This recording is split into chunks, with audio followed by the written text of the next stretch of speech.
Ya, comencemos entonces. Buenos días de nuevo. Camila, tú me preguntabas algo. Decía, no entendí el seguro de cuenta incobrable. ¿Exactamente a qué te referías? Yo no me acuerdo del seguro de cuenta incobrable en el... Lo estoy buscando en el texto, profe. Al tiro se lo digo.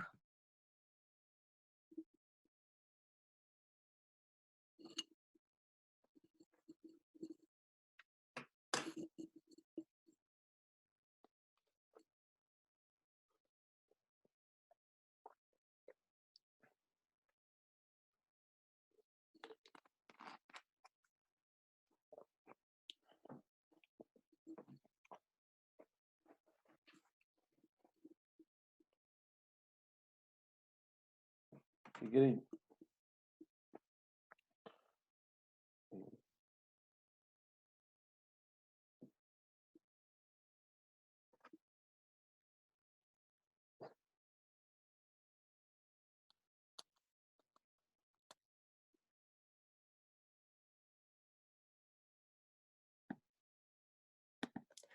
Era esto que decía el SFAS número 125, que requiere ya, el reconocimiento de pérdidas y ganancias sobre titulaciones de tarjeta de créditos que califican como venta. Eso, ya, eso como que no lo entendí ya. bien, casi. Eso es como la normativa de Estados Unidos, el SAFFF. Es lo que emite el FASB, que es como la entidad que emite las normas, el Consejo de Normas Contables, digamos, de Estados Unidos. ¿Qué dice? La titularización es una mala traducción, es securitización, y algo nosotros insinuamos en las clases anteriores y dijimos, mira, si tú, por ejemplo, tuvieras una empresa que quiere separar una parte de sus activos, entonces dice, mira, yo tengo aquí caja, inventario,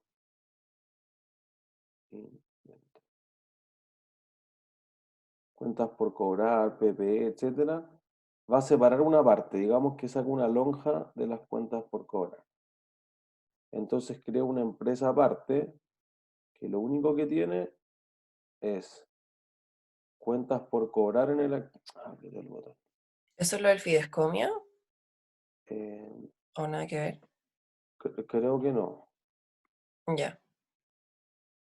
Y entonces tengo cuentas por cobrar. Entonces digamos que esto es un patrimonio separado número 235. Ya.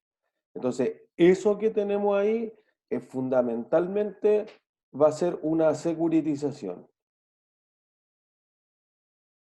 En verdad, a veces se traduce como titularización, pero es una mala traducción porque en el fondo proviene de convertir cualquier activo en un security, en un activo financiero en inglés.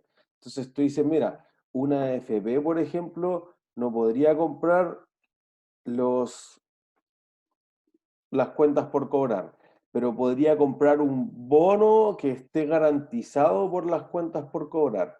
Entonces las empresas normalmente, así como el retail, agarra una parte importante de su cartera comercial, de sus cuentas por cobrar, y lo venden, así como 45.000 millones en cuentas por cobrar. Y eso produce que la empresa diga, ya, pues, ¿cuánto había acá? 45, ya, ¿y en cuánto vendiste el bono? En 43. Bueno, la diferencia de eso debe reconocerse como en ganancia o en pérdida. A eso se refiere esa norma contable esencialmente. Ah, ya, perfecto. Gracias. ¿No hay de qué? Profe, Ujú. ¿y qué le sirve a la empresa separarla? De Onda, ¿qué varias, gana separándola que no puede hacerlo ahora actualmente en la empresa uno, por decirlo así? varias cosas. Voy a volver a dibujar. Creo que lo expliqué en el lectivo. Imagínense que este es un laboratorio farmacéutico. Entonces, tus activos son buenos, pero no es así como una cosa muy segura, porque en el fondo tú tienes activos que tienen probabilidad de que no den nunca resultados, que son muchos de los proyectos de investigación. Entonces, tus activos son de categoría B+, por ejemplo. Entonces, digamos que si uno le da clasificación de riesgo a un bono o un papel más corto, un efecto de comercio, uno dice normalmente, mira, ¿qué es lo mejor que podría conseguir en clasificación de riesgo? Triple A. Y después tengo doble A más, doble A menos, A más, A menos, triple B más, triple B, triple B menos, y después hago un corte. De todas formas, esto lo vamos a explicar mucho más en detalle cuando lleguemos a clasificación de riesgo en bonos. Pero después decimos esto ya, y sigue la clasificación hasta que sea C o de plano esté en default, que es D. ¿Sí? Entonces, este tamaño, este mercado de acá es lo que se llama el grado de inversión. Y es un mercado muchísimo más grande que lo que está acá abajo, que es en el fondo el grado especulativo o de no inversión. O a veces estos acá se llaman bonos chatarra, junk bonds, o si lo quieren ver por la parte comercial se llaman bonos high yield, de alto rendimiento. Bueno, para que rindan harto tienen que soportar harto riesgo. Entonces, la regulación prohíbe que, por ejemplo, la AFP o las compañías de seguro u otros institucionales compren bonos que no tengan grado de inversión. Entonces, solo pueden comprar en este área de acá. Por eso que en Chile a ese tipo de bonos se le llama AFPables. En cambio, el resto de los bonos tienen que ser comprados por inversionistas más sofisticados, pero un mercado mucho más reducido. Entonces, si tu bono cae en desgracia en el fondo, algo que después vamos a llamar un ángel caído, y está en una clasificación más mala que esto, se te cierra mucho el mercado y el resto tiene que salir a vender. Entonces, si tú tienes un activo que tiene clasificación B+, cuando tú vas a tus pasivos y tratas de emitir un bono, entonces te va a quedar con suerte B+. ¿Sí? Si le pones harto equity, capaz que te quede un poquito mejor de B+. Pero si solo traspaso esto, no puede ser mejor. Si tú haces la ingeniería financiera, digo, mira, podría ser otra cosa. Por ejemplo, si yo solo separo los proyectos que estén más cerca de llegar, pongámosle esto, situación 1.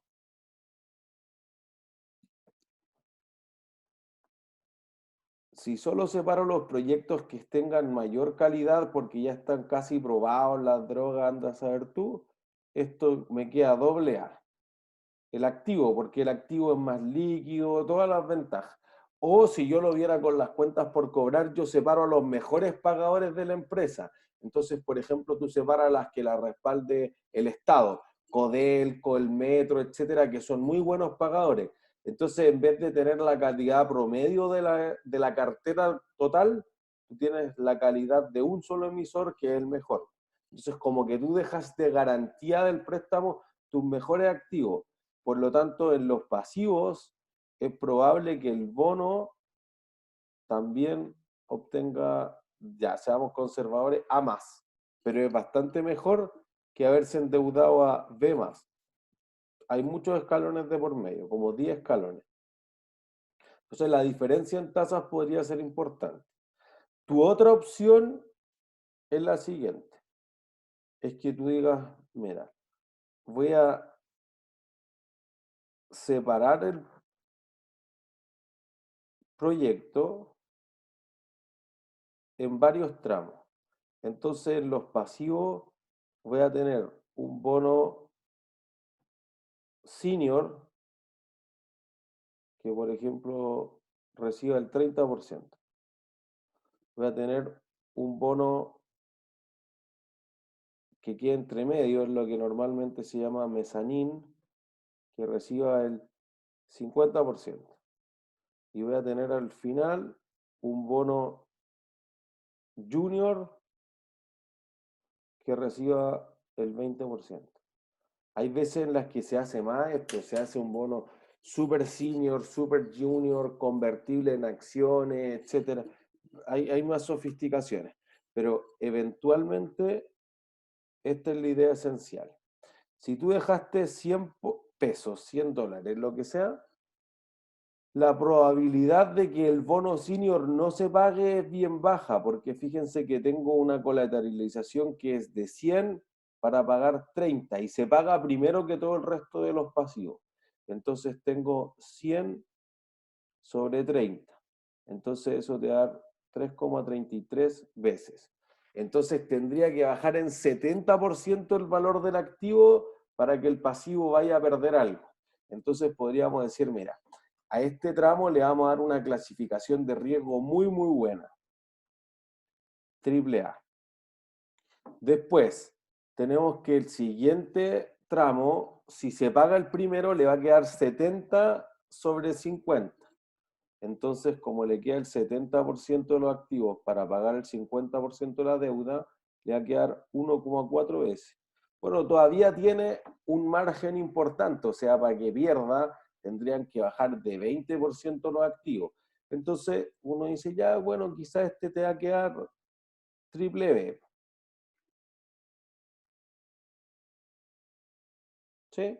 Y después el último tiene un grado de colateralización de 20 para pagar 20.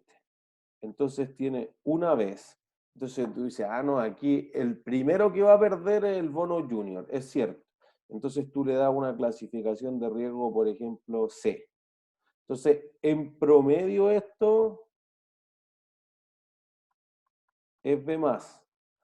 Pero los institucionales, las AFP, por ejemplo, que antes no podían comprar ese instrumento, ahora pueden comprar al menos este tramo de acá. Entonces este es mucho más líquido. Y si es mucho más líquido, es menos costoso. Entonces las empresas que tratan de hacer, aplicado al caso, agarran muchas de las cuentas por cobrar, un activo deseado por ciertas instituciones, como la AFP, las compañías de seguro, etcétera, que no hubieran podido acceder a un activo de esa clase con anterioridad, y entonces lo que hacen es fundamentalmente venderla, o no vender, más bien respaldar un bono con la mejor parte de su activo para que si no te pago ese bono, entonces te quedas con los activos y eso como le da seguridad hace que se endeude de una forma mucho más barata a la empresa. Esa es la esencia de la securitización. Gracias, profe. No hay de qué.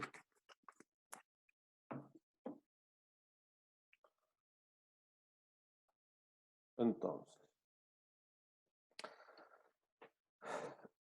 ¿cómo observar el análisis financiero? Por ejemplo, las empresas normalmente se dedican mucho a mirar ciertos indicadores.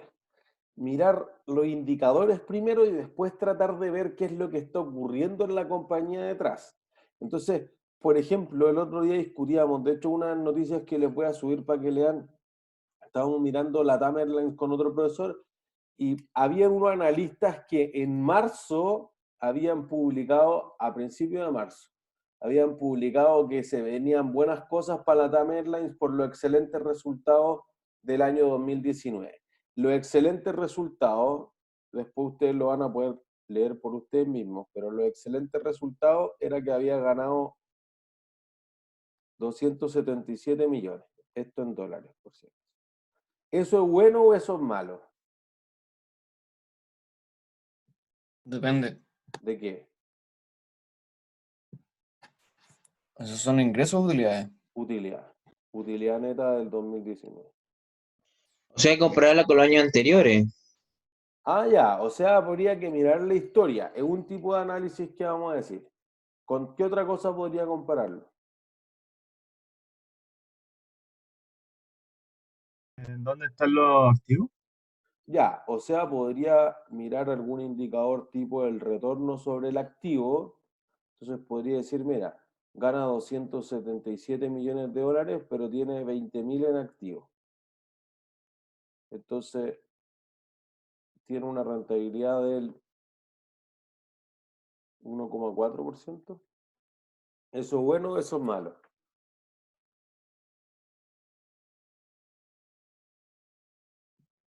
Hay que compararla con los años anteriores. No sé, ¿alguien no tiene otra percepción? Compararlo con otra empresa. ¿Con otra aerolínea? ¿Pero cuál es la alternativa? Con otra aerolínea. Ya, pero aparte de ir por otra aerolínea, hay una, Eh, ¿El banco? el banco, y un depósito a plazo en el banco, ¿que te da cuánto? 0,3. ¿Mensual? Sí. Entonces te da 3,6. Ya no. Voy a hacerlo simple. Entonces, ¿por qué alguien invertiría en la TAM Airlines si puede ir al banco y dormir tranquilo? Para que la TAM Airlines fuera atractiva como inversión, ¿qué debería hacer? Tener al Rentable. menos más que el banco. Rentar. Entonces ya, voy a reemplazar esto 3,6%. Para que eso pase, ¿cuánto tiene que ser la utilidad?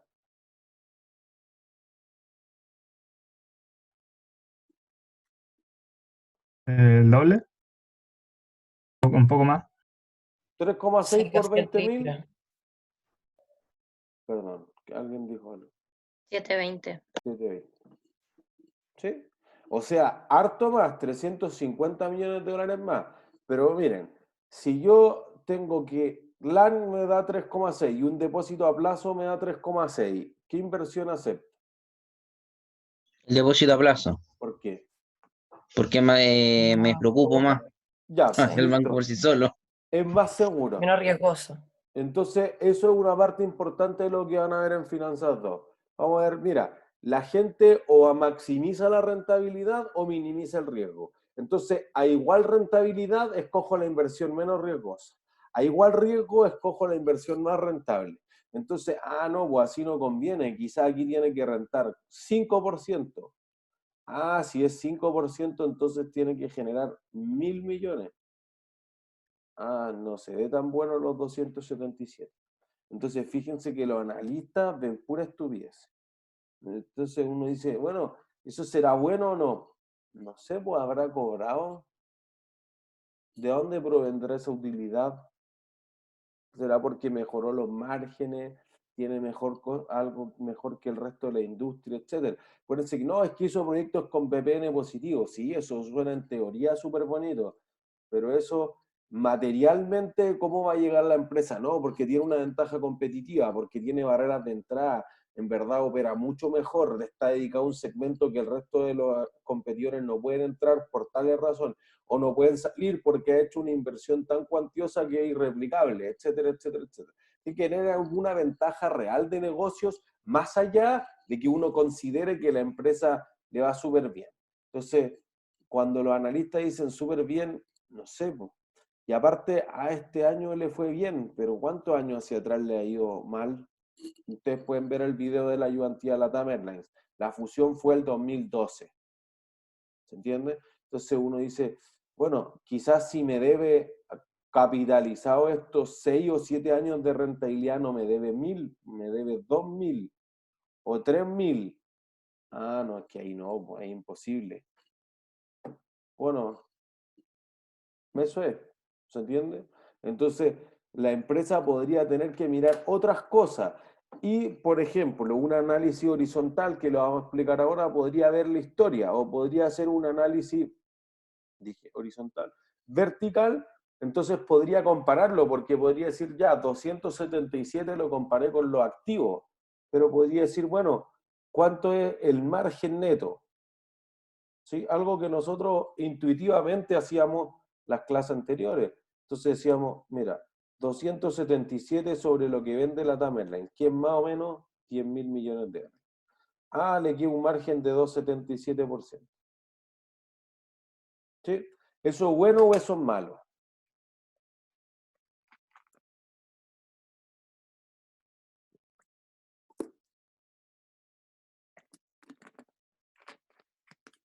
3% de margen, ¿es bueno o es malo?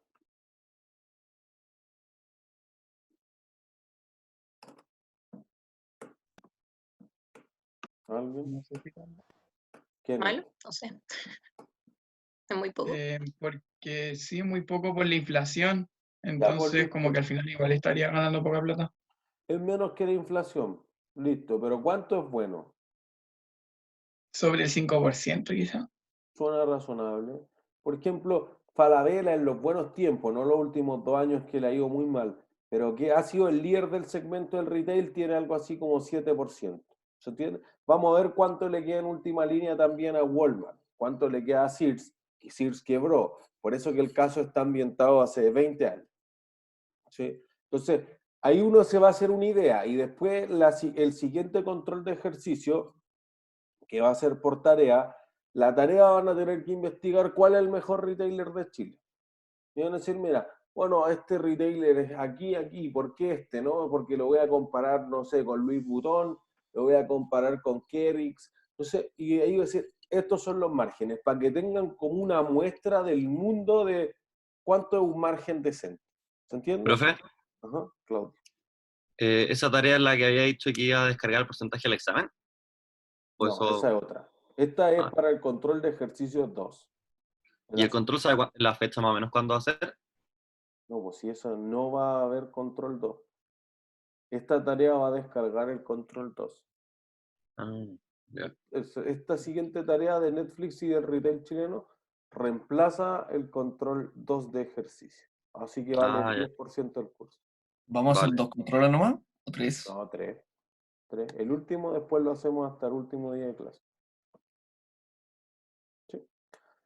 Entonces, lo que nosotros hablábamos de la semana anterior y la anterior, digamos, también habíamos empezado con esta idea de qué nos dicen los números y mostrábamos los estados financieros en COSUD. Y decíamos, mira, hay veces que la empresa genera un flujo de caja operacional que es suficiente para financiar la inversión y entonces eso es crecimiento orgánico. Cuando es insuficiente para financiar la inversión con flujo interno, entonces eso es lo que llamamos crecimiento inorgánico. ¿Sí? Entonces uno puede ver, por ejemplo, que si esta empresa genera 100 pero invierte 200, alguien va a tener que poner plata. Si el siguiente año genera 200 pero invierte 500, alguien va a tener que poner 300. Y así sucesivamente, que en el fondo la empresa va a decir, mira, ¿hasta dónde vamos a llegar con esto? ¿Cuánto es lo que tiene la empresa? ¿O en qué momento vamos a ver de vuelta la rentabilidad de nuestra inversión? Podemos esperar mucho tiempo, pero ¿cuánto es mucho tiempo? Uno nunca sabe. ¿Se entiende? Entonces, a menos que esto se refleje en otro indicador de la empresa, por ejemplo, acciones. Cuando veamos acciones vamos a decir, es que esta cuestión se ve reflejada en el valor de mercado, o esta otra cosa, o este elemento, ya. Y como esto se ve reflejado en el valor de mercado, el accionista, por ejemplo, no puede recibir dividendos porque la empresa se gasta todo lo que genera. Pero como el precio de la acción sube mucho, da lo mismo. Porque si el inversionista, aquí el que compra las acciones, quiere liquidez, quiere caja pura, vende sus acciones. Pues y como las vendió mucho más caro de lo que las compró, entonces gana plata. ¿Se entiende? Pero si no, es una estrategia insostenible en el largo plazo. ¿Se entiende? Entonces, la empresa podría haberse mermado o podría haberse eclipsada en el largo plazo si es que los inversionistas no reciben algo. Por eso nosotros decíamos en COSUD 2010, crisis subprime, listo, paga. Pagó y después entonces sigue para adelante. Entonces, los inversionistas en los malos tiempos esperan que hagan caja, se vuelven un poco menos agresivos en el fondo con las inversiones, se vuelven más pasivos, tienen más con qué pensarlo, tienen más, o si se limitan sus fuentes de acceso al financiamiento, esperan que la empresa les entregue dividendos en esos tiempos. ¿Se entiende? Entonces, por ejemplo, porque lo que pasaba con Cencosud y con Latam Airlines, si andamos, es que vamos a pagar dividendos, pero que era bien extraño pagar dividendos en estos tiempos, claro, pero es que los accionistas de Cencosud y de Latam Airlines, para suscribir los aumentos de capital, habían tomado sus propios préstamos. Entonces, al tomar esos préstamos, habían tenido que respaldar esa deuda. y esa deuda la respaldaron con acciones, entonces ahora tengo que o pagar los dividendos para poder pagar esos préstamos o me van a quitar las acciones. ¿Se entiende? Entonces eso podría ser una razón de por qué en malos tiempos las empresas tienden a pagar dividendo amplio, porque en verdad dejo de crecer un poco y prefiero transferirle esta caja a las personas para que tengan efectivo, ¿sí? Todos los accionistas de la empresa en el fondo, ¿sí? Entonces tus fuentes de financiamiento se separan en de dónde provienen primero, de adentro de la empresa interna, esencialmente el flujo de caja operacional. A veces se habla de la utilidad, pero lo más exacto es que sea el flujo de caja operacional. O vienen de afuera. Entonces tú puedes decir, mira, si vienen de afuera podrían ser de dos tipos. Podrían ser de las que le pertenecen a los accionistas o propias, y eso es el aumento de capital o emisión de acciones. Por el otro lado, podrían ser de las que le pertenecen a terceros, que serían bonos, créditos y contratos de arriendo, en verdad, debería ser leasing, ¿sí? Sin la S al final. Entonces, la empresa que dice, bueno, depende de si yo quiero ponerle más deuda, menos deuda a la empresa, esa es una decisión de la estructura de capital, finanzas 2. Pero eventualmente la empresa podría obtener flujos de caja que provengan de adentro o que provengan de afuera. Y si provienen de afuera, debo decidir cuánto entre deuda y acción. ¿Sí? Entonces, normalmente esta es la distinción, aunque algunas veces se confunde esto. Hay mucho, una vez en la Chile veía mucho eso, que hablaban de las fuentes internas como que fueran propias y de las fuentes externas como que fueran ajenas. No, no es eso. Responden preguntas distintas. ¿De a dónde proviene el financiamiento? ¿Lo generó la misma empresa o lo están aportando desde fuera de la empresa? Una razón para separar en interna y externa. Y lo otro es, tengo un pasivo ajenas, no tengo un pasivo propias.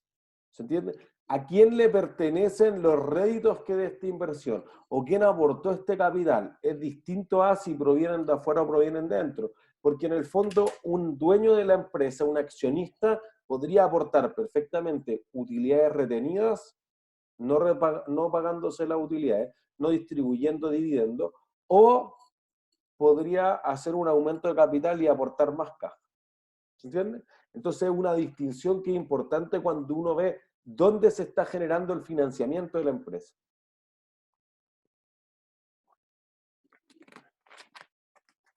Profe, Felipe. si entonces se financia solamente con aumento de capital o flujo de caja operacional, no estarían aumentando sus pasivos. Claro, por ejemplo, Sara solamente tiene esa política, financiamiento con fuentes internas de financiamiento. ¿Sí? ¿Eso se vería como bueno para una empresa? Es más complejo eso, o sea, primero depende de la filosofía que tenga la empresa, no es que haya una versión mejor o peor. Cuando nosotros veamos planificación financiera ya desde la próxima semana, vamos a decir que hay algunas políticas que son más del tipo agresivas, que están dispuestas a financiarse con otras cosas distintas a flujo de caja y generado internamente. O hay otras que son más del tipo conservadora, y entonces en esas políticas conservadoras uno incluiría fundamentalmente, por ejemplo, estas empresas que tienden a tener un exceso y prefieren ser en ese sentido, de nuevo, más conservadores o que crecer menos, invertir menos, solamente limitado a lo que puedan crecer justamente con el flujo de caja operacional. Entonces, no es que una sea mejor que la otra, tienen sus pros y sus contras y cada empresa debe evaluar, porque en el fondo hay un riesgo de tener muy poco efectivo, por ejemplo, que perder clientes. O hay otro riesgo u otro costo que es, si tú tienes mucho efectivo, estoy dejando de hacer proyectos, por ejemplo. Entonces la empresa tiene que barajar cuánta es la inversión en efectivo que tiene que hacer y habrá un óptimo. Y lo mismo con las cuentas por cobrar, con los inventarios, con el resto de las NOF. Y entonces la empresa decía, ya, dependiendo de cuál de estos activos voy a financiar, quizá hay una fuente de financiamiento más adecuada. ¿Se entiende? Entonces algunas de esas inversiones se financiarán con los proveedores o de alguna otra forma. Entonces, en ese sentido, la empresa perfectamente podría encontrar para ciertos tipos de activos un financiamiento que es distinto para otro tipo de activo. Sí. Entonces, la visión del por qué estoy haciendo el análisis financiero es sumamente importante. Los acreedores y prestamistas quieren saber cuándo me van a devolver la plata. Si es que me la van a devolver, por lo menos. ¿Sí? Los inversionistas van a querer mirar otras cosas. Van a querer mirar, por ejemplo, que les vayan a dar suficiente rentabilidad. Los clientes quieren mirar otras cosas. Los empleados, por ejemplo, quieren ver si se le van a pagar los bonos por compensación. Si en realidad la empresa fue provisionando los años de servicio durante mucho tiempo y entonces es capaz de pagar todas estas provisiones por beneficio a los empleados. Entonces, cuando me vayan a echar, me van a pagar toda la indemnización. Por ejemplo, Pemex. Pemex llegó a acumular el pasivo más grande del mundo por beneficio a los empleados. Entonces le prometía que le compraba camisetas para el equipo de fútbol, que le daba petróleo para el auto, que pagaba la educación del hijo, del nieto, de la salud, etcétera, y cualquier cosa que se le ocurriera al sindicato. General Motors más o menos igual. La Comisión Federal de Electricidad en México también tenía una cantidad brutal de millones de pesos mexicanos en pasivo. Entonces decía, bueno, el sindicato yo le puedo proponer lo que quiera, entonces ya te prometo, listo, porque esos pasivos, fundamentalmente por pensiones, se van a ejecutar en 10 años más, 15 años más, 20 años más. Pero si la empresa en realidad en 10 años más es incapaz de pagar eso, porque Pemex pasó a tener patrimonio negativo, porque el pasivo crecía mucho más rápido que el activo, quizás no paga. Y en el quizás no paga, los empleados quieren mirar otras cosas en los estados financieros. Algunos reguladores estarán dispuestos a mirar si la salud financiera o si pagan los impuestos o si están mirando otras cosas. Por ejemplo, los jueves yo hago un curso para los ejecutivos y hay una parte importante que son de la fiscalía, del Ministerio Público. O sea, nosotros en realidad queremos mirar si están lavando dinero o no. Hay que mirar otras cosas. ¿Entiendes? Entonces, en ese sentido, las empresas pueden estar mirando, o los usuarios de los estados financieros están mirando distintas cosas. Entonces, lo más importante aquí es, antes que hacer cualquier cálculo de ratio, que los ratios son inútiles, es hacer buenas preguntas. ¿Dónde está generando la mayor parte del efectivo? En la operación, listo. Si no lo está generando en la operación, tenemos problemas. ¿Sí? Entonces, debería haber como un ranking de dónde generar tu flujo de caja. Primero, seguro que debería ser en la operación, flujo de caja operacional. Pero si no es en la operación, ¿dónde debería generar flujo de caja? ¿En la inversión o en el financiamiento? ¿Dónde? Financiamiento. ¿Por qué? A ver. En financiamiento tendría que pagar intereses o algo así. ¿Ya? ¿Y qué tiene? ¿Por qué es de largo plazo? No sabemos. Podría generar en la inversión o en el financiamiento. Pero si yo no genero lo suficiente en la operación y yo genero en la inversión, entonces para generar un flujo de caja operativo, perdón, un flujo de caja positivo en la inversión, ¿qué estoy haciendo con mi activo? Aumentándolos. Sí, No, aumentando. disminuyéndolo, vendiéndolo. Disminuyendo. Porque si yo estuviera aumentándolo sería un flujo de caja negativo, pues estaría invirtiendo en eso. Entonces, la empresa, si no generó lo suficiente cuando tenía 100 en activo y ahora tiene 70, a menos que se vuelva mucho más eficiente, va a ser incapaz de generar flujos de caja operacionales positivos. Entonces, lo que tiene que hacer acá es, en segunda instancia, generar el financiamiento. Tu acción más desesperada es tener un flujo de caja de inversión positivo, porque en el fondo uno aceptaba un proyecto cuando ocurría ¿qué cosa? VPN positivo. Entonces, para que tú vendas un activo, tiene que ser que el proyecto vender el activo tiene VPN positivo, no cambia la regla. Entonces, si tú tienes un activo que al venderlo tendría VPN positivo, tenerlo dentro de la empresa, ¿cómo es su VPN?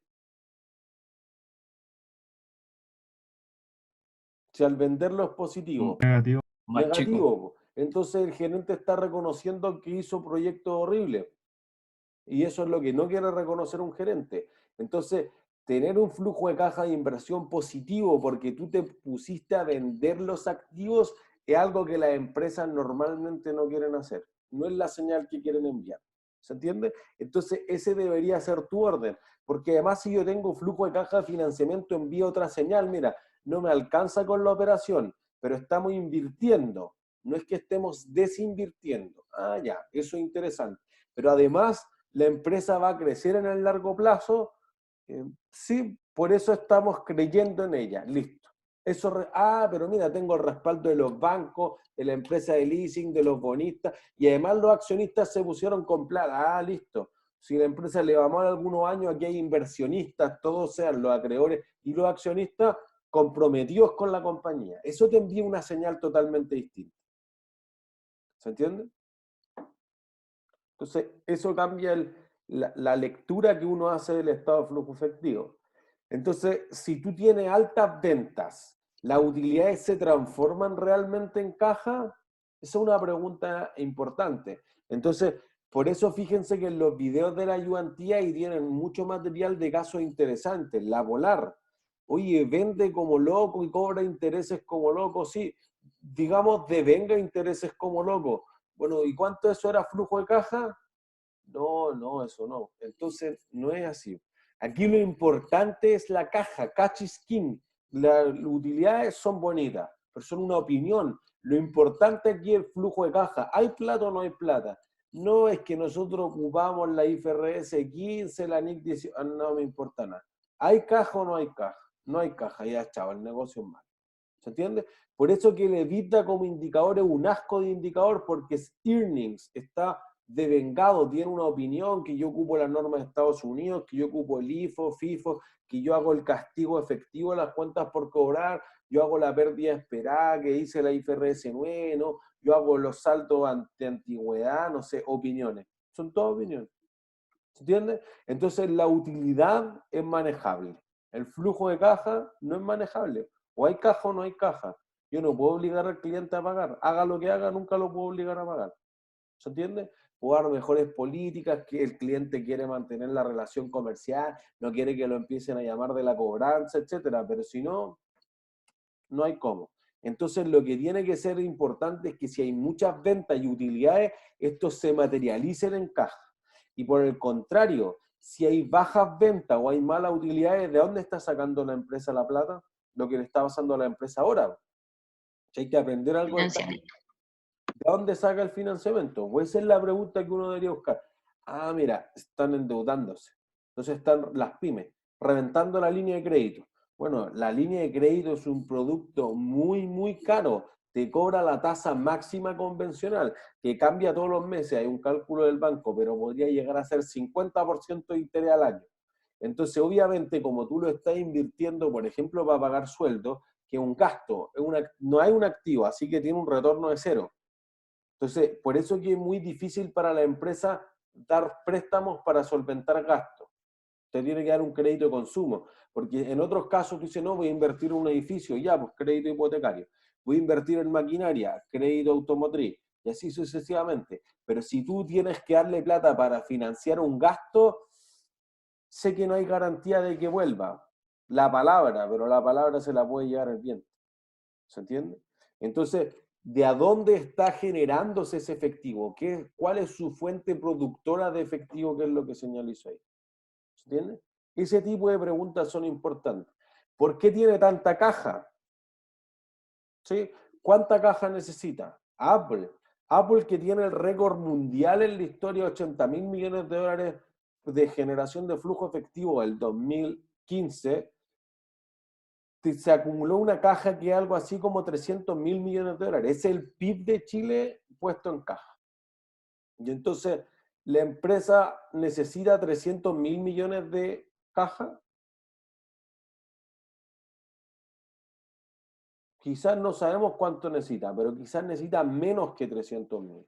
Entonces, porque fíjense, esto siempre tienen que pensarlo como un proyecto. Si tienes un proyecto y la caja es una parte de la inversión en necesidades operativas de fondo, mientras más NOF haya, hay más inversión inicial.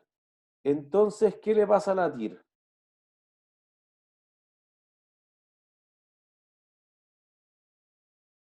Disminuye. Disminuye.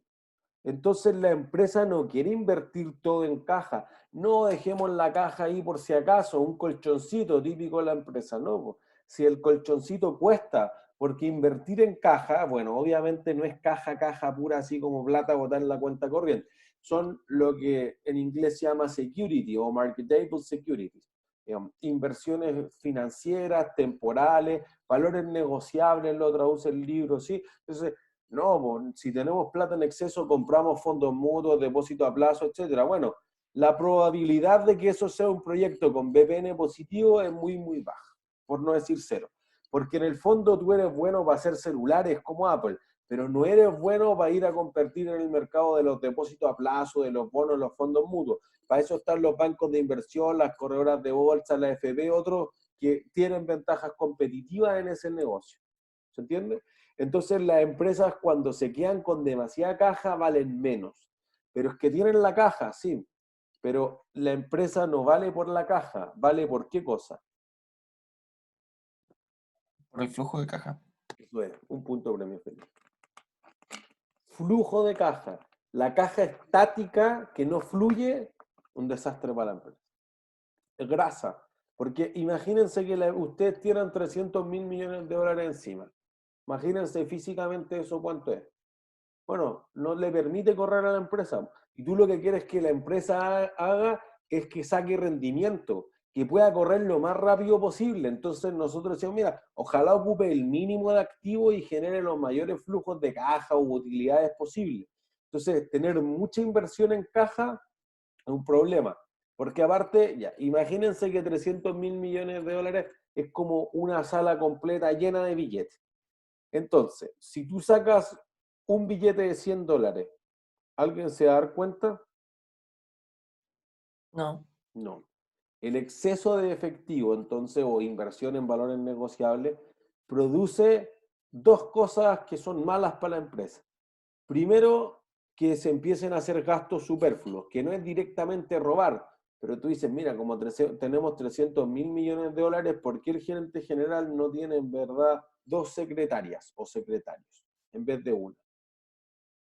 No sé, no produce nada para la empresa, pero ya págale una, si tenemos 300.000 millones de dólares. ¿Por qué no compra cuadros caros? ¿Por qué no compra un jet la empresa? Pero si viajamos una vez, no, bueno, es que para tenerlo por si acaso. Entonces empieza a hacer inversiones inútiles que no traen más efectivo a la empresa. Pero como hay tanta caja, es difícil de ver que se está malgastando. Segundo, crea costos de agencia, porque en el fondo el gerente se dedica, un costo de agencia es un costo en el que el gerente no está alineado con los intereses del accionista, porque en el fondo el gerente dice, mira, tengo 300.000 millones de dólares en caja, no hay ninguna empresa en el mundo que pueda hacer eso. Entonces, yo ahora no voy a tratar de pagar dividendos, porque al pagar dividendos achicaría el activo y achicaría el patrimonio. Entonces yo no quiero ser el gerente de una empresa chica, quiero ser el gerente de una empresa grande. Entonces ocurre lo que se llama el atrincheramiento corporativo, como que el gerente guarda activo, en este caso caja, y para que la empresa siga creciendo y él está como detrás de esta pared de 300.000 millones de dólares de caja. Chuta, pero ¿podríamos funcionar de forma más eficiente? Seguro que sí, pues paga dividendos. No, dividendos no. No, es que podríamos tener oportunidad importante. Obviamente los accionistas se preguntan esto, pues, que no, es que a futuro podríamos tener que adquirir ciertas empresas, etcétera. Por 300.000 millones, ¿qué empresa? No es claro. Y si a futuro la necesita adquirir, a futuro sale a buscar el financiamiento. Porque si tus accionistas estuvieran felices, entonces ellos van a estar felices de pasarte plata cuando la adquisición sea buena. No cuando la caja esté botada hace 3 años, 4 años, 5 años. ¿Se entiende? Entonces se generan estos dos problemas. En el fondo que el gerente quiere crear un imperio y además que se pierden algunas cajas, algunos gastos superfluos de esa caja. Entonces, nivel de efectivo depende. Si vende más, debería aumentar las NOF. Si vende menos, no debería aumentar las NOF, si no se vuelve ineficiente, que eso lo veíamos en evaluación de proyectos. ¿Sí? Y problema, o mirar cosas de liquidez, quizás no problemas, pero la empresa ¿cuánto debe en 6 meses? En 9 meses, en 12 meses, en 3 años. Esta cantidad. Ah, ya. Y eso produce que la empresa tenga suficiente efectivo, no tiene menos. Bueno, es que podría ocurrir esto, pues, por ejemplo. Tú tienes inventarios por 200 y tienes cuentas por pagar por 300. ¿Voy a poder pagar o no voy a poder pagar?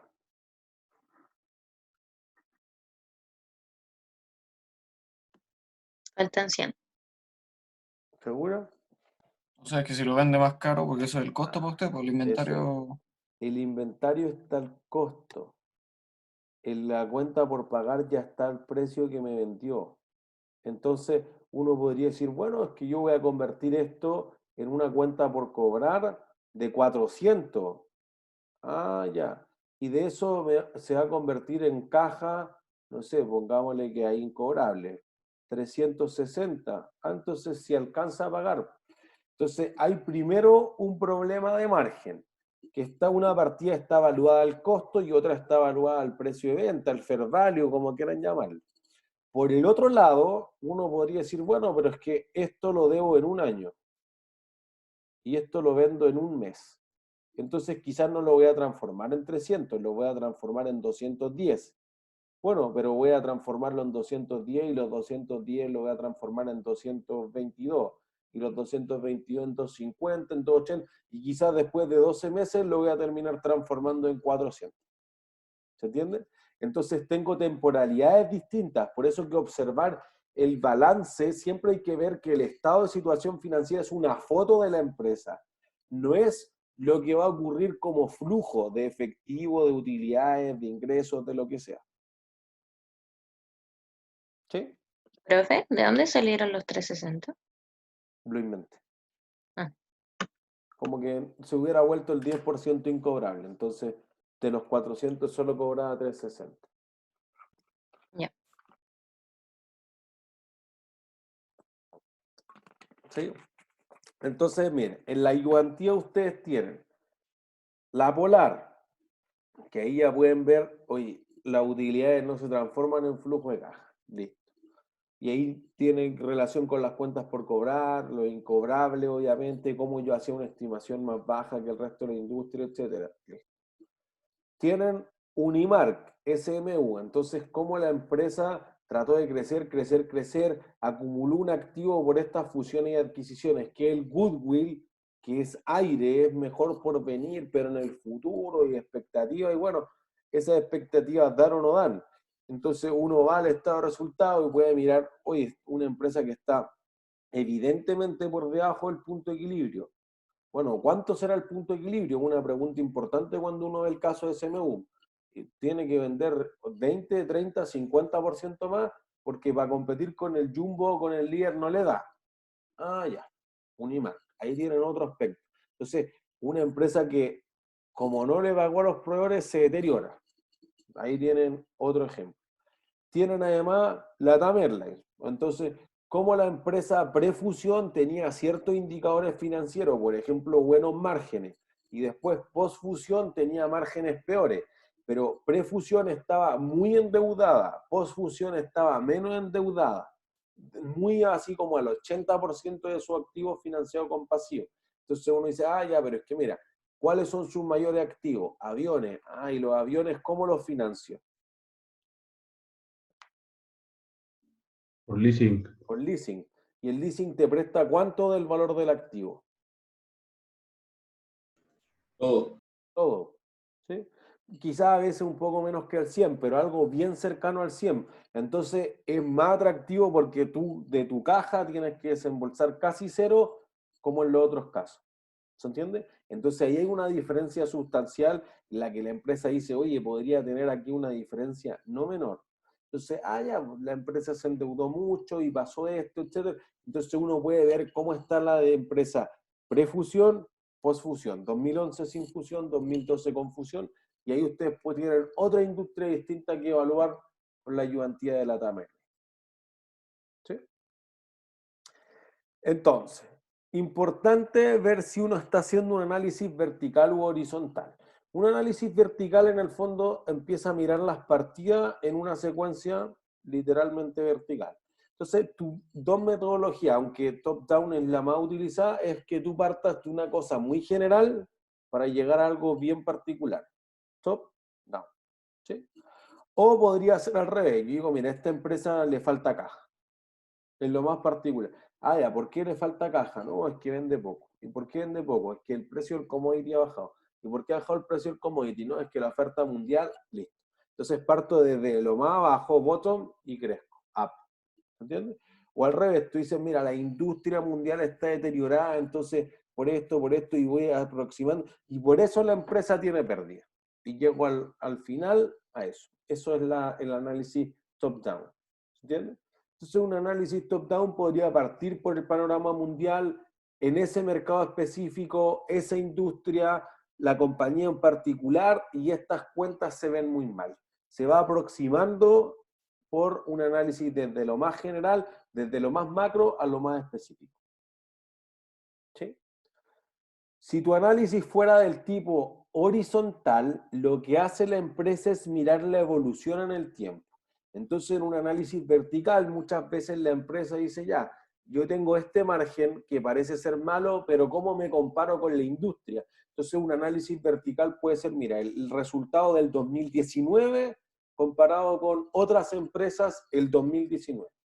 Un análisis horizontal es más de la tendencia. Entonces dice, mira, podríamos nosotros perfectamente tener que la compañía tuvo el año 2015 esto, el 2016 esto, el 2017 esto, el 2018. Ya. 5 años en línea has generado estos resultados. Listo. Entonces, lo que tú estás viendo es la evolución o el cambio porcentual respecto a lo anterior. ¿Se entiende? Entonces, uno puede también hacer un análisis de estados financieros de tamaño común, que lo preguntamos en el control de la semana anterior. Entonces decíamos, mira, tú podrías poner los estados financieros como un porcentaje de algo.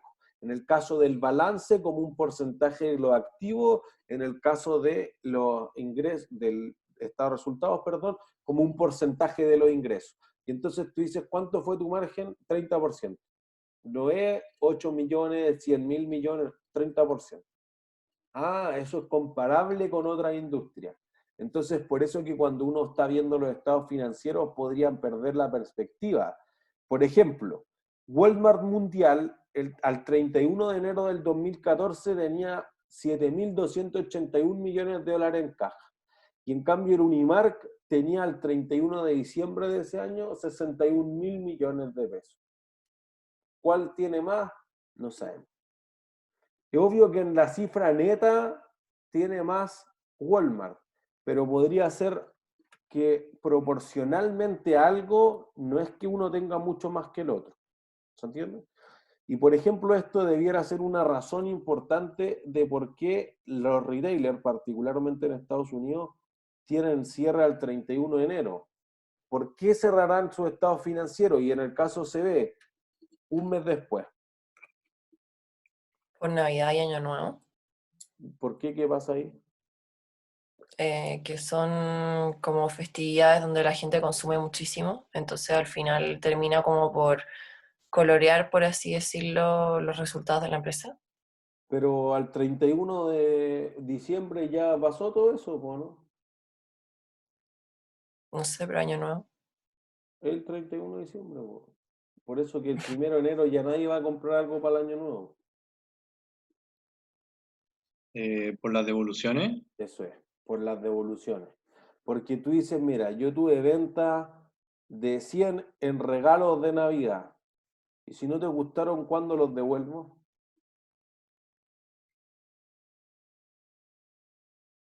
¿Cuándo devuelvo los regalos de Navidad que no Más te gustaron? adelante, ¿Cuándo? en enero. En enero. El siguiente. Listo. Entonces tú dices, no puedo reconocer todas las ventas como ingreso, porque si hay algunas devoluciones, quizás el 80% de esto, el 90% anda a saber tú. Por eso que las ventas no es un símil de los ingresos que pueda reconocer la empresa. Y entonces por eso se ha actualizado a los retailers particularmente, que dicen que su posición financiera es mucho más fidedigna cuando la presentan al 31 de enero que cuando la presentan al 31 de diciembre. ¿Se entiende? Y por eso en el caso, una de las empresas como que parece que estuviera un año corrido, pero en el fondo es un mes nomás que representa el efecto Navidad. En el fondo. ¿Sí? Entonces, para ponerlo en términos comparables, uno podría decir, bueno, ¿por qué no dimos esto por todos los activos de Walmart y por todos los activos de Unimark? O lo cambiamos de moneda, de partida, porque como uno está en pesos chilenos y otro en dólares, no entiendo. A ver, 117. No sé, es que tiene 117 millones de dólares y este tiene 7.200. No sé todavía. Bueno, veámoslo como un porcentaje de los activos. En el porcentaje de los activos, Walmart tenía 3.56. Unimark tenía 3.42. Ah, ya. Entonces, no es que tengan tanto más o tanto menos. ¿Se entiende? Entonces, lo que ocurre ahí es que la empresa podría estar mirando un indicador que tiene mucha caja, poca caja, no sé. Si el hotspot tiene 10 millones en caja, ¿será mucho? ¿Será poco? No en la caja registradora, obviamente, pero en los efectivos y equivalentes de efectivo. No sabemos. Depende de cuánto venda, cuánto necesita para dar vuelto, para operar, para resistir ciertos meses complicados, etcétera, etcétera, etcétera. Entonces, podría haber una diferencia significativa en que cuando uno hace el análisis, debiera verlo como porcentaje más que como un número, porque el número podría ser tendencioso. ¿Entiendes? Por ejemplo, si tú fusionaste dos empresas, no puedo ver, porque tú ves LATAM, bueno, LAN por sí sola, 2011, 7.000 millones de dólares. LATAM Airlines fusionado, 20.000 millones de dólares. Chuta, sí, no puedo ver que ahora tiene más, obvio que tiene más, pero tiene lo suficiente más, es una parte del análisis que uno tiene que ver. Entonces, por ejemplo, si uno va a propiedades, planta de equipo, donde están sus aviones, la empresa casi se triplica en activos, pero la propiedad, planta de equipo solamente se dobla, no se triplica. Entonces, si uno ve que todos los activos crecen al triple, pero solamente la propiedad, planta de equipo, que son esencialmente aviones, solamente se dobla, ¿qué puedo suponer de los aviones que aportó Tama a la fusión? Estaban muy depreciados. Eso es. Son más viejos. ¿Se entiende? Entonces, porque veo que una empresa que tiene el doble de activos tiene aviones que valen lo mismo. Para que se doble, cada uno tiene que haber aportado uno.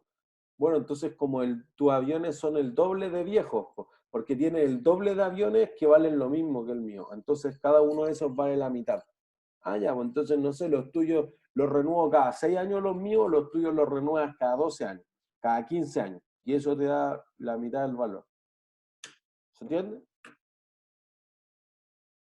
¿Sí?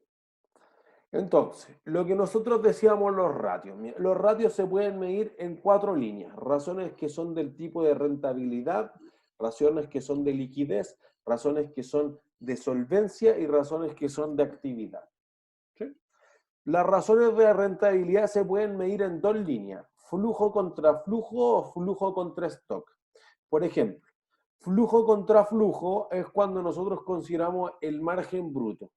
50%. O en contabilidad 3, pues el margen de contribución, el número y la razón, esto siempre lo discutimos con el profe Toledo en Viña. Él dice que el margen de contribución debería ser un porcentaje, que la cantidad monetaria del precio de venta menos los costos variables debiera ser la contribución unitaria, que es, por ejemplo, como lo presenta el libro, el Hongre. Entonces yo digo, no, es que la razón de contribución es la parte porcentual y el margen de contribución es monetario. Bueno, diferencia de gusto, ¿se entiende?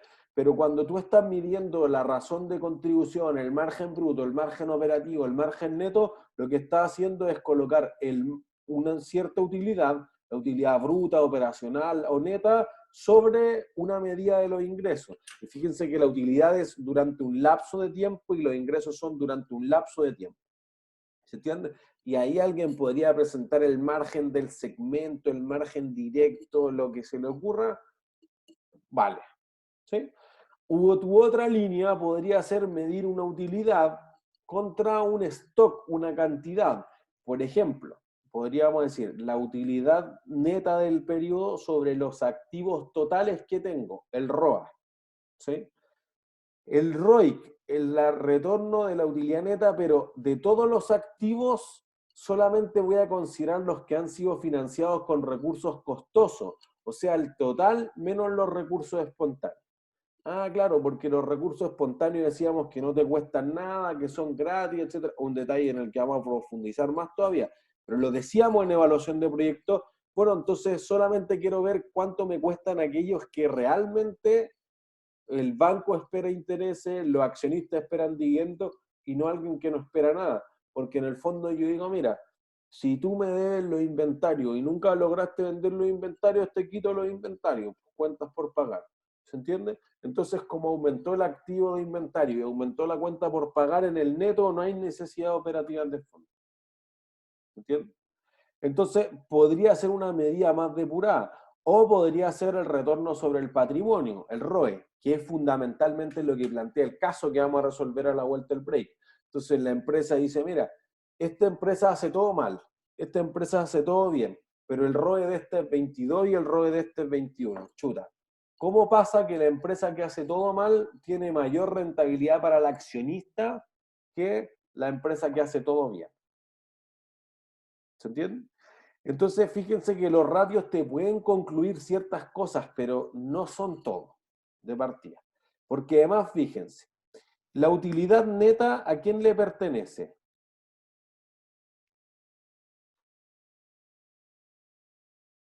¿De quién es la utilidad neta? De la empresa. ¿Qué es la empresa? ¿Dueño? Ya, de los accionistas de la empresa, de los dueños. Ujú. Listo. ¿Los activos a quién le pertenecen?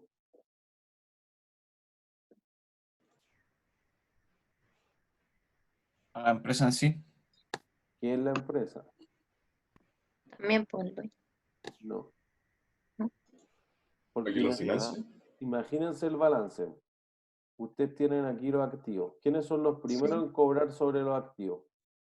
Ah, ¿Los pasivos? Los pasivos. Y después el patrimonio. Entonces, por eso aquí los acreedores van primeros que los dueños. mm, Entonces, imagínense la quiebra de la TAM Airlines, martes pasado. La TAM Airlines ya hizo la aplicación, digamos, para el capítulo 11. Entonces, cuando hace esto, que es una reestructuración financiera, etcétera, dice, a ver, mira, estos son todos mis acreedores. Entonces, ¿quiénes serán los mayores acreedores de la TAM Airlines? ¿Los que le hacen leasing? Ya, los que le financian los aviones. Entre ellos, algunos que fabrican los aviones. Entonces, Boeing, Airbus y las otras compañías que fabrican aviones ya tienen problemas importantes porque las aerolíneas no pueden volar sus aviones y no saben cómo les van a pagar. Hay una parte importante que son los bonos, porque imagínense que un avión que vale 200, 300 millones de dólares no se puede salir a financiar con un prestamito. Entonces la empresa tiene que ir a mercados más grandes, bonos, ya. 1.000 millones de dólares, 1.500 millones de dólares, mercado importante de bonos. Entonces, los dos primeros acreedores son de bonos. El tercer acreedor es el Santander. Pero no es que el Santander le haya prestado plata, es que el AN le debe otra cosa al Santander. ¿Se le ocurre qué le podrá deber al Santander particularmente el AN? ¿Las millas? Las millas. Y un pasivo contingente. Entonces, 539 millones de dólares en punto de fidelización a los clientes. Ah, pero es que eso no es... No, el Santander se las prometió y LAN se las tiene que entregar y si quiebra LAN, que no pueden utilizar... No, entonces me tienen que pagar la plata porque yo se lo ofrecía a mis clientes Entonces el banco va a tener que decirle, bueno, ocúpenla ahora en Sky, o ocúpenla en Avianca, que ya no existe. Entonces, bueno, no sé, ocúpenla en Emirates, o lo que sobreviva después de la pandemia. 539 millones de dólares. Entonces los que están primero son los acreedores. Sea que estos son bancos, son empresas de leasing, son bonos, lo que sea. Entonces, lo que pasa aquí es que este indicador, fíjense que está mal hecho, porque en el fondo la utilidad que está disponible para repartir entre los acreedores y los dueños no es la utilidad neta. ¿Qué utilidad está disponible para repartir tanto para los acreedores como para los dueños? Retenía. Es que no, la retenida es solo para los accionistas. Tengo que ir más arriba, eso, la operacional. ¿Se entiende? Entonces uno dice, no, pero es que mira, aquí hay alguien que te va a cortar la cabeza igual, un pedazo de la utilidad te la va a quitar. Ah, el fisco. Entonces hay formas de mejorar estos indicadores.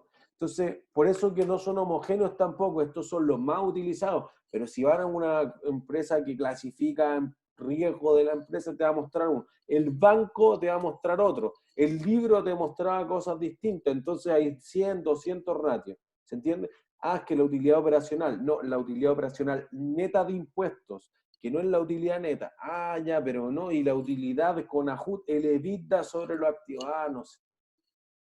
Distintas cosas. ¿Se entiende?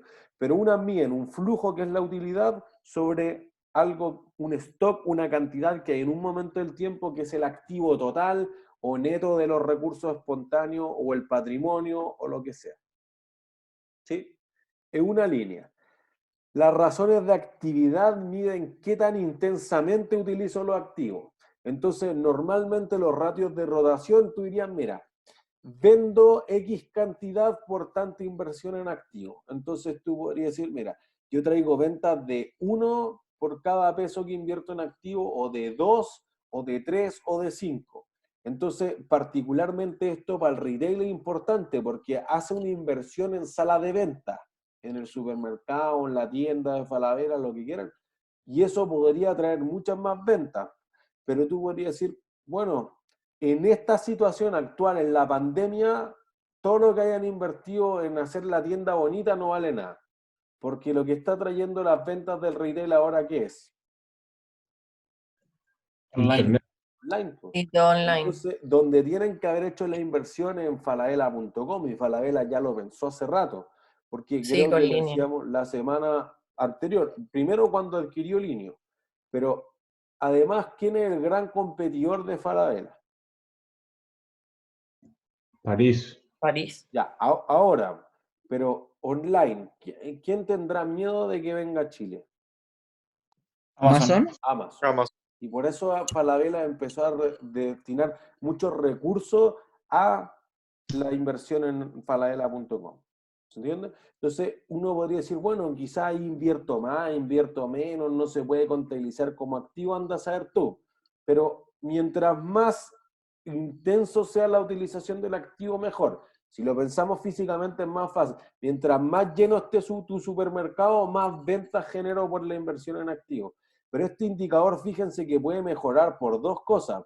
Puede mejorar porque venda mucho o puede ser porque invierta poco. ¿Se entiende? Entonces puede ser probable que el líder, por ejemplo, comparado con el Jumbo, tenga más o menos rotación de activos. Tenga El más líder porque tiene invierte más menos. rotación, porque Más. somos bonitos. Está más lleno y está más sucio. ¿Se entiende? Es un hecho nomás. Invierte menos en infraestructura y vende más. Bueno, pero es que tiene márgenes peores. Listo. Evaluado como negocio vamos a ver otras cosas. ¿Se entiende? No, es que yo prefiero vender menos, pero con mayores márgenes. Tú eres Ferrari. Tú prefieres vender más con menores márgenes. Tú eres Toyota. Tú eres Tata Motors, el auto más barato del mundo. Tata Nano. ¿Se entiende? Y tú podrías medir lo mismo para los activos netos. Ah, no, pero mira, no todos son costosos ya. O podría verlo sobre las NOF, las necesidades operativas de fondo, o sobre la propiedad planta de equipo. Anda a saber tú. ¿Se entiende? Quizás lo que sí son importantes es, por ejemplo, la rotación de las cuentas por cobrar. Porque en el fondo yo digo, mira, si yo vendo 1000 al año y tengo cuentas por cobrar en promedio que son de 250, rotan 4 veces. Entonces lo que uno puede calcular es los días calle o días de cobranza, ¿sí? Que son 360 dividido la rotación. Entonces si yo roto 4 veces al año las cuentas por cobrar, las renuevo 4 veces al año, ¿cada cuánto cobro?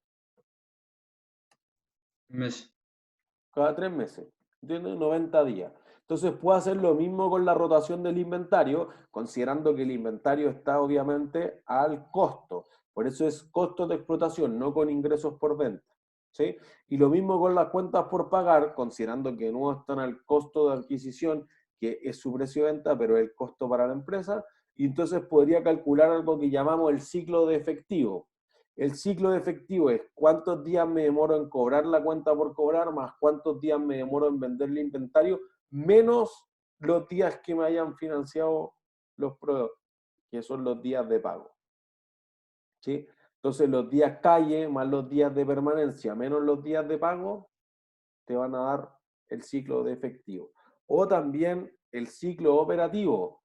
¿Cuánto me demoro entre cobrar y vender el inventario? 90 días en cobrar, 50 días en sacar el inventario, listo. Ciclo del negocio u operativo, 140 días.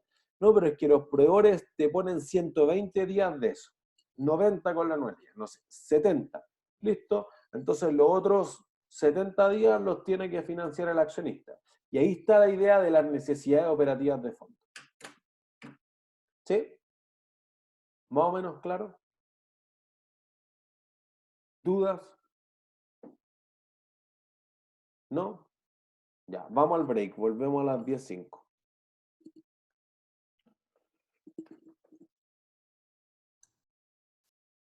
Ya, retomemos.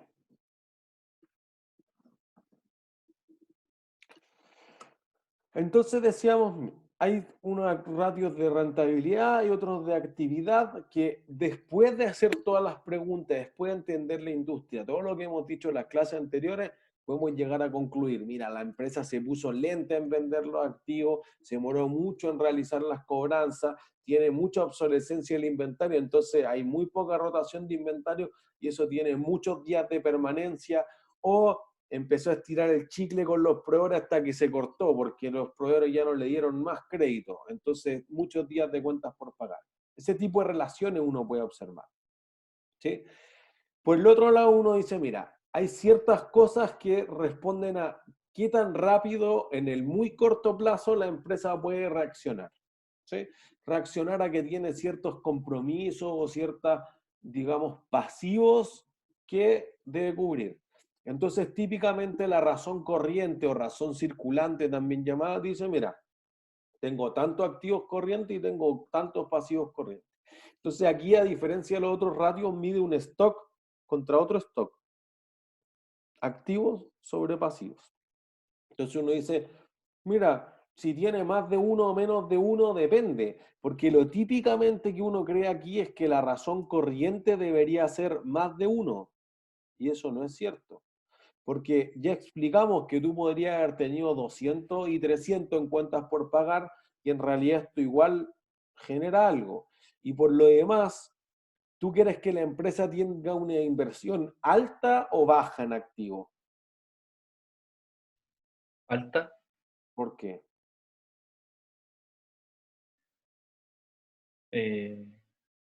No sé. ¿A vender más? Pero más activo implica que venda más. No. No. Podría Es que vender depende, más pues, hay con menos diferentes tipos activos. de activos.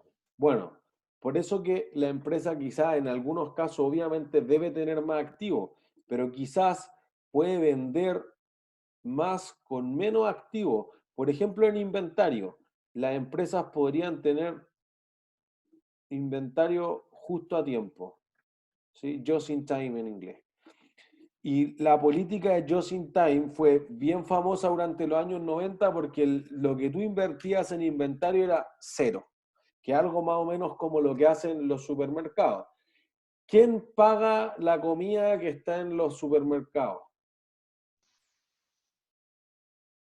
Los clientes. ¿Proveedores? Los proveedores. Entonces el supermercado solamente va a tomar posesión del inventario cuando pasa por la caja. Entonces, al final, la inversión que tiene que hacer el supermercado en inventario es muy poca. Hay algunos proveedores que no le dan el crédito, pero normalmente inclusive son a consignación. Entonces tú dices, si se vence, el yogur, Nestlé paga. Chao. Pero, profe, ahí no influiría también como, por ejemplo, el poder de negociación que tenga la empresa. O sea, mientras más grande, por ejemplo, Coca-Cola no le va a aguantar eso, ¿no? Bueno, eso es lo que uno cree. Por eso que hay que ver el caso de Unimark. Pero en el fondo no hay nadie tan grande para decirle que no al Unimark. Y el Unimark tiene el 20% de participación de mercado. O sea que no hay nadie suficientemente grande para decirle que no al líder, que tiene 30 y tanto por ciento de participación de mercado. Entonces, en teoría te diría que sí, que depende del poder de negociación, pero es difícil. O sea, nosotros decíamos, por ejemplo, la semana pasada, Almacén Éxito, cuando decíamos las empresas que se van a Colombia, hacen el logo, etc. Bueno, Almacén Éxito tiene un 65% de participación de mercado en Colombia. Entonces tiene 2/3. ¿Quién le va a poder decir que no? Por muy grande que sea la empresa, le es difícil decir que no. ¿Entiendes? Entonces, pero inclusive si aquí hubiera como un efecto medio de abuso o de un poder de negociación que está desproporcionado entre el comprador y el vendedor, todavía la empresa podría querer invertir menos en inventario. Entonces, tener un mejor sistema de inventarios, que en realidad los proveedores llegaran justo con el pedido cuando tú lo necesitabas. Entonces, tú no tienes una bodega llena de materiales. Tú pides todos los días y el proveedor tiene el riesgo de la volatilidad, en el fondo que tú no le pidas los inventarios. O que los inventarios caduquen. O que tiene que mantener los inventarios. Entonces el gasto de bodegaje lo hace el proveedor. ¿Entiendes? Y piensen que es probable que esto vaya a reflotar ahora, porque después de la pandemia, lo que uno va a ver es que las empresas, por ejemplo, van a ver que el teletrabajo hecho de una forma ordenada, pues no trabajando sin ningún límite como estamos trabajando ahora, pero hecho de una forma ordenada puede ser en ciertas empresas bastante eficiente, que era algo que ya se hacía con el home office, que las empresas más grandes, más internacionales, daban un día a la semana. Entonces eso te evita costos de transporte. Lo mismo te pasa con los inventarios. Si en realidad tú pusieras el centro de distribución en otra parte o tuviera otro mejor sistema, etcétera, invierto menos en activos y mantengo las ventas. ¿Se entiende?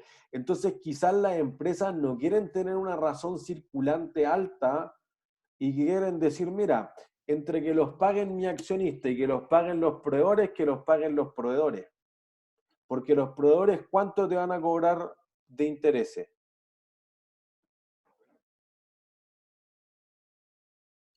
¿Cuánto te van a cobrar los proveedores de intereses? ¿Cero? Cero. Entonces un recurso espontáneo, ¿se entiende? Entonces tú quieres que aumenten las cuentas por pagar y que bajen los inventarios. Entonces eso produce que la razón circulante o corriente sea más baja. Por eso que quizás no es un indicador que quiera mirar algo operacional. Hoy, insisto que trascendamos de la parte monopólica. Entonces uno dice, bueno, pero mire, en vez de venderte al contado, te vendo a 30 días. Ah, qué bueno, pues tengo buena relación comercial con el proveedor. Entonces en esos 30 días yo alcanzo a hacer 2 o 3 ventas y eso mejora mis márgenes, porque esos 30 días lo estaba teniendo que financiar con un crédito de la línea de crédito del banco. Y eso me estaba comiendo el margen significativamente. No sé, por un mes estaba pagando 4 o 5%, eso te mata el margen. Entonces, la empresa podría hacer eso mucho más eficiente. Entonces, mejorar la relación comercial, tú dijiste, no, entonces ahora tengo menos inventario porque él me trae más veces, etcétera. Bueno, eso podría ser mucho más eficiente. Entonces, como que la razón corriente siempre tenga que ser mayor a 1, falso. Los supermercados de plano y en general el retail funciona con eso mucho más bajo. ¿Sí?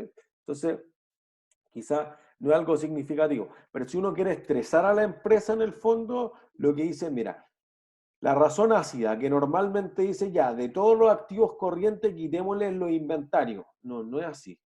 La razón corriente bien hecha es los activos corrientes más líquidos. Entonces, porque en el fondo tú estás diciendo, bueno, pero de todo lo que tengo de corto plazo hay algunas cosas que no voy a recuperar. Podría ser. ¿Entiendes? O si lo quiero estresar más todavía, la razón de tesorería. ¿Cuánto efectivo y equivalentes de efectivo tengo en el fondo de tesorería sobre pasivos corrientes? Pero de nuevo no hay un número. Podría tener caja para respaldar 50. Podría tener caja para respaldar 2.000, 100.000, no sé. ¿Y eso cuánto es proporcionalmente? El 5%, el 10, el 20, el 30, el 50, anda a saber tú.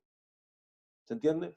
Entonces, tener demasiado efectivo comparado con los pasivos corrientes quizás parece algo que es una exageración, como lo decíamos en Apple, pero quizás tengo que tener al menos para devolver los pasajes que me compraron, como en el caso de LAN. Entonces, ¿dónde está el punto? No se sabe, ¿se entiende? Y porque aquí en los pasivos corrientes podrían haber más cosas. La pregunta esencial es sí, ¿qué son los más líquidos? En los más líquidos uno dice, mira, normalmente dicen el inventario es el menos líquido de todos los activos corrientes, porque cuando yo vendo el inventario, ¿qué activo se genera? Efectivo. Pero O antes, ¿qué es efectivo. efectivo?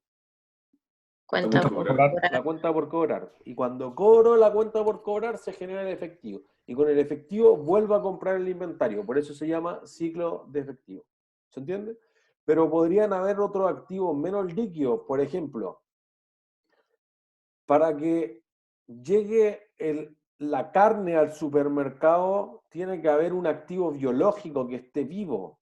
Entonces, antes de pasar inventario, va a ser activo biológico. Salmón, la carne de cerdo, de vacuno, del pollo, lo que sea. Entonces, el activo biológico es menos líquido que el inventario. Así que ya hay un error tradicional en la concepción de ese indicador. Pero además uno podría decir, mira, hay algunos activos que nunca se van a convertir en caja. Los impuestos por recuperar. Por eso que son por recuperar y no por cobrar. Porque el fisco no te los va a devolver, a menos que tú hayas hecho un pago anticipado, digamos, un PPM, las provisiones por impuestos mensuales. ¿Se entiende? Entonces, si tú hiciste un pago provisional mensual, PPM, o tú pagaste IVA y te quedó remanente, lo puedo recuperar si recién al siguiente año. Si tú tuviste pérdida y te di un crédito tributario, entonces lo voy a recuperar algún día cuando tenga utilidades. Ah, no está. ¿Se entiende? Entonces, podrían ser los gastos pagados por anticipado, podrían ser el IVA crédito fiscal, podría ser otros impuestos por recuperar, que son menos líquidos todavía. Entonces, esa idea de activos corrientes menos inventario es cualquier cosa, un desastre. ¿Sí? Razones de endeudamiento o solvencia de largo plazo, perdón. Uno podría pensarla en dos líneas. Uno puede pensarla en la línea de qué tan apalancada está la empresa, y con apalancamiento se refiere a cuánto pesa en la estructura total, o cuál es la razón de cobertura que puede generar eso, en el sentido de la capacidad relativa de pago. ¿Sí? Entonces, por ejemplo, uno podría decir, mira, razón de endeudamiento, pasivo sobre activo. ¿Qué porcentaje de los activos está financiado con pasivo? 80%, 10%, 95% como el caso en el Banco Estado. Anda a ser tú.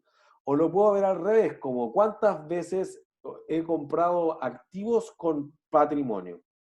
Entonces, tú compraste 10 de activo con un peso de patrimonio. Ha hecho este efecto de palanca 10 veces. ¿Se entiende? Entonces son dos stocks, pasivo y activo o patrimonio medido entre ellos.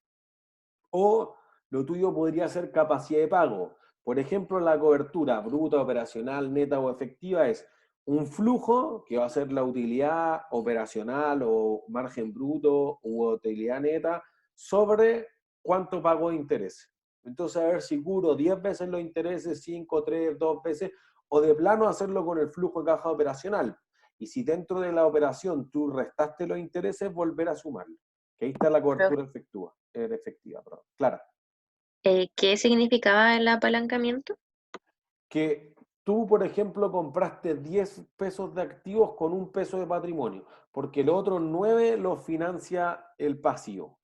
Entonces, como que tú estás literalmente haciendo el efecto de palanca. Entonces, yo pongo 1, pero los activos suben en 10. Está apalancada la inversión. Ya, perfecto. Gracias. Y, por ejemplo, los bancos a veces dicen, mira, yo te voy a prestar máximo 5 veces el EBITDA, que en el fondo está midiendo como el payback de un proyecto. Te va a demorar 5 años ya. El banco supone que está hecho con el EBITDA. Si en realidad uno dijera, mira, yo mejor lo voy a hacer con el flujo de caja, que es lo correcto, ahí hay una diferencia. ¿Se entiende? Y entonces ahí con el flujo de caja la empresa va a poder tener ciertas cosas que son mucho más atractivas porque ahí la empresa está evaluando realmente el debt capacity o la capacidad de endeudamiento que les pongo abajo. El banco dice yo te presto 3, 4, 5 veces el flujo de caja o el EBITDA normalmente. ¿Sí? ¿Todo claro?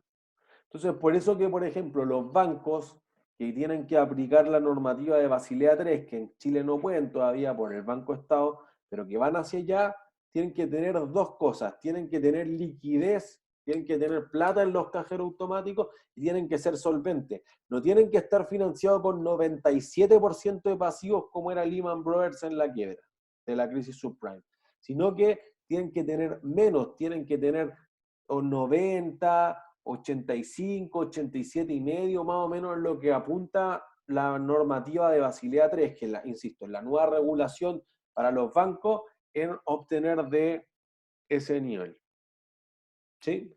Y entonces, por ejemplo, la compañía química DuPont dijo, mira, nosotros podríamos abrir uno de estos indicadores, que es, por ejemplo, el ROE, en ciertas cosas.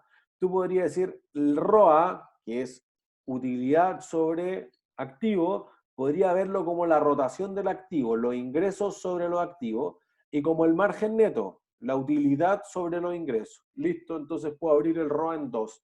O la empresa margina mucho o vende muy rápido. Y ahí voy a compensar eso. Pero además uno podría decir, bueno, si la empresa le va muy bien y el accionista puso poca plata, esto se apalanca y al accionista le va muy bien todavía. Mejor todavía inclusive. Entonces uno podría decir, ah, ya, mira, entonces el ROE podría desagregarlo en qué tanto rotó el activo, en el fondo, cuál es la eficiencia que voy a tener, qué tan eficaz soy en la utilización de los activos. O tú podrías pensar en que tengo el margen. Entonces, margino mucho. No, yo apalanco demasiado la empresa. Ah, no, pongo poca plata. La plata la ponen los proveedores, entonces al final si me queda algo, pero yo puse muy poquita plata, el retorno sobre el patrimonio aumenta mucho. Y eso es lo que se va a tratar de explicar esencialmente con el caso de Sears versus Walmart. ¿Sí? ¿Dudas? No.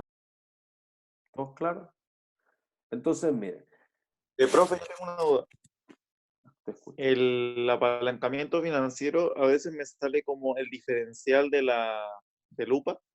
Ujú. Aquí lo tengo anotado. Y el diferencial del UPA y el dividido a la utilidad antes del impuesto. Entonces eso me confundió al momento de resolverlo, de cómo La sacar diferencial del UPA, utilidad por acción. UPA. Es que se me olvidó el... Espera, lo tengo aquí. ¿Qué era el UPA? Ah, el UPA. ¿Qué era el UPA? Se me olvidó. Utilidad por Se me olvidó. acción, pero Tengo- dudo que sea el No, UPA. el UPA es la utilidad neta partida en las acciones en circulación. Eso, por la utilidad por O acción. sea, por lo menos así salía en el libro. Eso es la utilidad por acción. El rosa, sí. Pero, ¿y eso que tenga que ver con el apalancamiento financiero? Sí, sí, es que así me salía. Entonces, no, o sea, en el libro no salía el apalancamiento de por sí. No, en el Entonces tuve que libro buscar. el apalancamiento financiero lo llama multiplicador de capital. Ahí está. Ya, por eso El nunca lo entendí. apalancamiento es el multiplicador de capital. ¿Sí? Ya, perfecto. Gracias. Entonces, miren, aquí yo les ponía el caso del Chuck E. Cheese. Entonces, si usted abre en el set de ejercicio, acuérdense que esto es, hay que tener bagaje, hay que ver varias empresas. Entonces, el Chuck E. Cheese, ahí mostramos una empresa exitosa. Y vamos a ver Second Entertainment, que era la matriz del Chuck E. Cheese, y van a ver que la empresa es una máquina, inclusive en la crisis subprime, de generar flujo de efectivo. ¿Sí? Y con eso se dedica a recomprar acciones, que es una forma de pagar dividendos, por lo tanto hace lo que debería hacer. No es como que retenga la caja inútilmente, como lo hizo Apple hasta que se puso a pagar la política de dividendos más grande de la historia. ¿Sí? Ahí tienen Entel también, tienen Enjoy, y Enjoy que estamos pensando en, es probable que volvamos a hacer la charla de la TAM Airlines para los que no pudieron ir, y estamos pensando también en hacer una charla de Enjoy, entonces quizá ese probablemente lo expliquemos en una charla Profe, más abierta, genérica de ese empresa. Max. Es que quizás me desvió un poco el tema de la clase, pero ahora que lo mencionó, vi hace 2 días que la TAM había puesto como domicilio una dirección en las Islas Caimán. Ajá. No sé qué opina de eso, así como Pero de manera... era falso igual. Me ¿Era parece. falso? Sí, después se retractó el Ah, mostrador. vale. Si uno lee el Chapter 11, como la aplicación al capítulo 11, dice estado 10. Ese es el domicilio que puso la Tamerlane. Tiene algunas filiales de ellas que están en los paraísos tributarios. O sea, el de las Islas Caimán particularmente es cuando en el 2016, si no me equivoco, hizo unas notas mejoradas que en el fondo era un bono, pero que decía, mira, yo te voy a dejar en garantía el contrato de arriendo. Entonces había una empresa que compraba los aviones, se los arrendaba a LAN. Ese contrato de arriendo, el leasing, quedaba de garantía de estos bonos que se emitían para comprar los aviones. Es un modelo de ingeniería financiera. Para eso, esa empresa se constituyó en las Islas Caimán. Entonces hay algunas filiales que sí están constituidas allá. Pero por eso el mostrador de mercados tuvo que salir a aclarar que en verdad si uno ve la aplicación del capítulo 11, dice estado 10 para la Tamerlane. Así que Ah, el vale. concierto es. ¿Dudas? ¿No? Ya, entonces vamos al caso.